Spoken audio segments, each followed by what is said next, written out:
Charlie happens to be a morbidly obese English instructor at the Dacley University, but he only teaches online writing courses.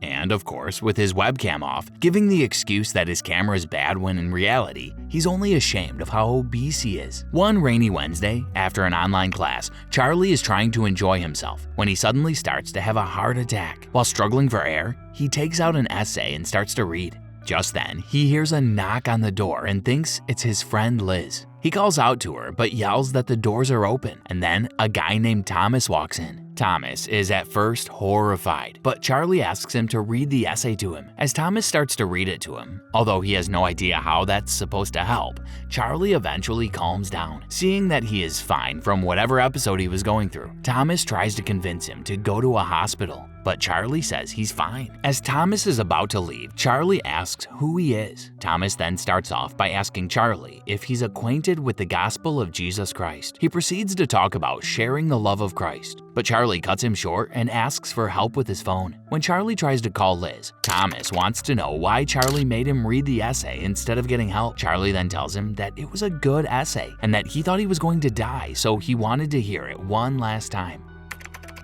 A while later, his nurse and best friend Liz arrive and start doing some checkups on him. She gets worried that his blood pressure is 238/134, and she also finds out that he's wheezing. Meanwhile, Liz also realizes that they're not the only ones in the house and asks Thomas who he is. Thomas then introduces himself as a missionary for the New Life Church who believes that Charlie can be saved. Liz tells him that she's also from New Life, but she believes that Thomas is too young to be believing that the world is ending and that Charlie doesn't need his gospel to be saved, and that's what killed his boyfriend. She also warns him not to come back again and that he might not get to meet Charlie next week. Thomas again asks why, and that's when Charlie walks in on them. After Thomas leaves, Liz urges Charlie to go to a hospital, revealing that he has congestive heart failure, but Charlie declines on account that he has no money. They argue about the issue, but then laugh it off before Liz joins him in watching TV.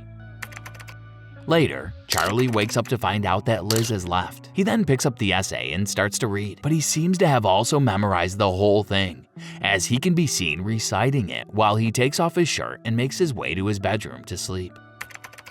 Thursday morning comes, and Charlie can be seen going through an essay while eating, as if it's not enough. Or should I say, he doesn't see that he's fat, yet still hungry, and goes ahead to grab a fruit gran. But I think he gets the point and tosses it aside with all the other snack bars he has stacked in his drawer. He then proceeds to Google congestive heart failure and his BP rate, only to realize that the worst possible scenario is death. So I guess he better have that snack bar if he doesn't want to miss it in the afterlife. But I guess that's not the only thing he'll miss. He suddenly remembers his estranged daughter Ellie and hopes to reconnect with her. He calls her and gets himself ready to see her. To his great surprise, Ellie actually shows up, but she comes off a bit rude to Charlie. He tries to make small talk, during which he learns that she might not graduate from high school. He then tries to lecture her about the importance of graduating, but Ellie would rather not be parented by him. He then tells her that he just wanted them to spend some time together, but Ellie tells him he's disgusting. Not for being fat, but because he chose a student over her when he left her 8 years ago. She attempts to leave, but Charlie offers to pay her all the money in his bank for her to stay. And by all the money, I'm talking about $120,000 in his account, but only on the condition that her mother mustn't find out. Ellie agrees and takes a seat. He then proceeds to tell her that he's an English instructor. Ellie then suggests that he helps her write her essays, as that's her only hope with graduating, at the least. But Charlie tells her he'll help her if she does some writing for him in a notebook. Ellie gets annoyed and attempts to leave again, but stops at the door. She then asks Charlie to stand up without his support and walk over to her. But as Charlie struggles continuously, I'm guessing that's not something anyone would want to watch. He fails, and Ellie leaves. Later, a pizza delivery guy comes to deliver pizza when Charlie asks him to leave it in the mailbox and take his money out. And this is where it comes to light that it's been a usual routine. Later, when Liz comes to check up on him, she finds out that Ellie came over and didn't approve of it, mostly because she doesn't want Ellie to be around the day Charlie finally kicks the bucket. But Charlie explains to her that he's only worried that Ellie has forgotten what an amazing girl she is. A week later, after an online class with his students, Charlie is looking for a particular book on his shelf when he finds an old picture of himself and Ellie's mother, Mary.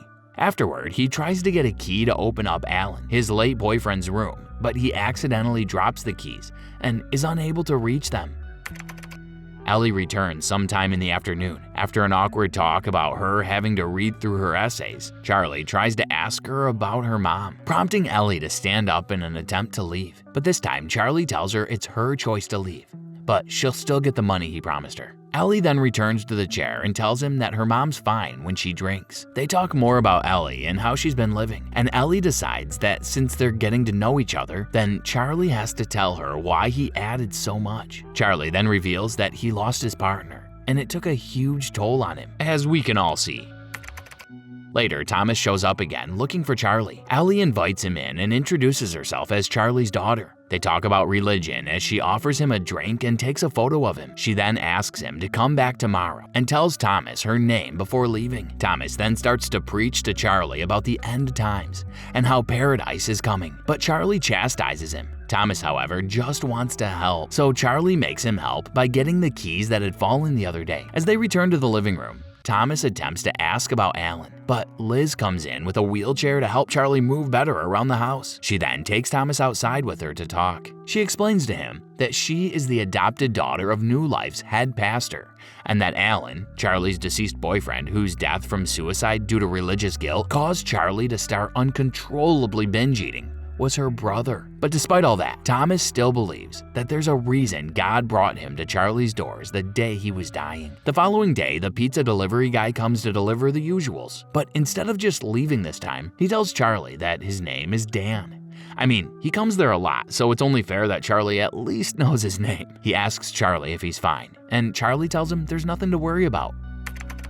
Later, he finds the book Ellie was supposed to be writing in. On opening it, he realizes that even though Ellie expressed her thoughts in a harsh way, she had written an honest poem. Thursday comes, and Ellie is back to collect her essay, which Charlie claims he has finished up. He tries to make small talk, but it only leads to an outburst of Ellie's cooped-up feelings from the day he left her and her perception of humans in general. He then apologizes to her.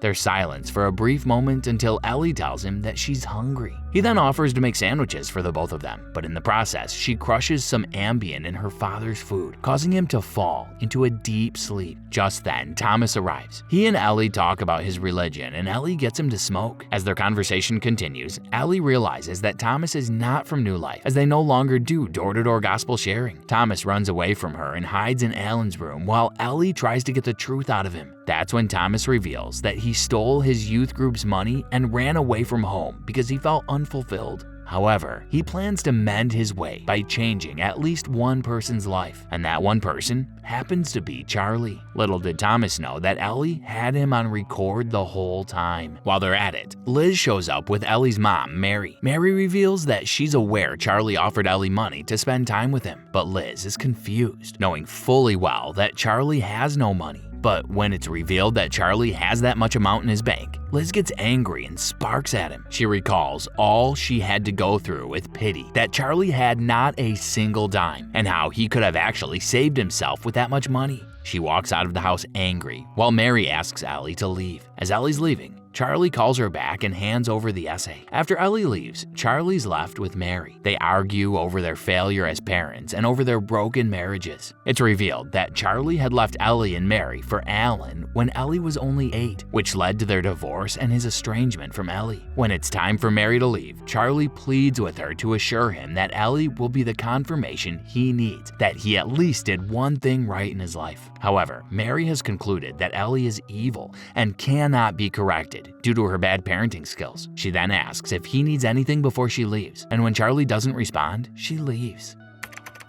Later, Charlie finds himself waking up to a knock from the pizza delivery guy, who's, as usual, worried about Charlie. But Charlie once again tells him that he's fine, so he bids him goodnight and leaves. Or did he? Actually, he only stood by the side waiting for Charlie to come out, and for the first time, he sees Charlie. It's hard to tell if he was scared or disgusted, but he leaves almost immediately. This causes Charlie to have another binge-eating episode, during which he sends an email to his students, telling them to disregard the classwork and just write something honest. He ends up throwing up all the food and starts crying out of frustration. Just then, Thomas knocks on the door and comes in to tell Charlie thank you. Charlie is confused, but Thomas goes ahead to tell him about his true self and how Ellie has saved him by sending the recording of his confession and an image of him smoking to his former youth group and family. And luckily, it turns out that he is already forgiven and that everyone just wants him back home. This makes Charlie feel reassured that Ellie isn't evil, as her mother claims, and that there's still hope that he did one thing right with his life. Thomas then tries to preach to him, attributing Alan's death to the fact that he is homosexual, which annoys Charlie. Charlie then lashes out at Thomas, prompting Thomas to admit that Charlie is disgusting. Charlie then apologizes and tells Thomas to just go home.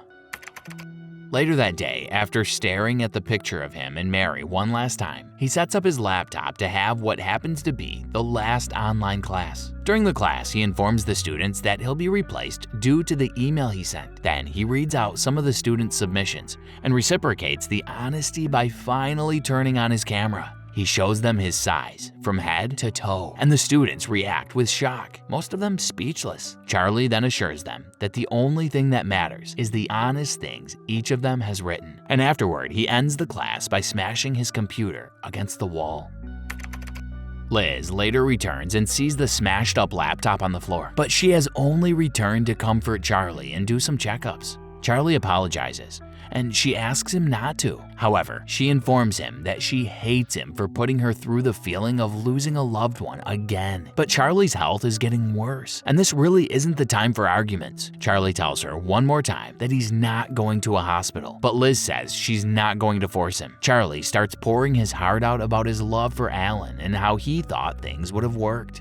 But Liz believes that if it weren't for Charlie, Alan would have committed suicide years earlier. She also informs Charlie that she honestly believes that no one can save anyone, but Charlie disapproves it. He tells Liz that Ellie saved Thomas, so it's possible that people can be saved. But Liz knows Charlie is in his final moments. Just then, Ellie storms in angrily, only to realize that something's wrong. She asks Liz what's going on, and Liz tells her that Charlie is dying. Ellie then urges that they call an ambulance, but that's not an option. Ellie then asks to talk to him alone, but Liz says she's not leaving Ellie alone with him. Charlie then manages to convince her to leave them alone. Liz then hugs him and gives him a kiss on the forehead before leaving. Ellie then angrily confronts Charlie over the essay he had written for her, saying she failed. She takes it that Charlie only wanted to mess with her one last time before dying at the expense of her school. Charlie then tells her that he didn't write it, but Ellie reminds him that he gave her the essay yesterday. Charlie then tells her that she didn't read it and urges her to do so. Ellie then reads through and realizes that it's the essay she wrote in 8th grade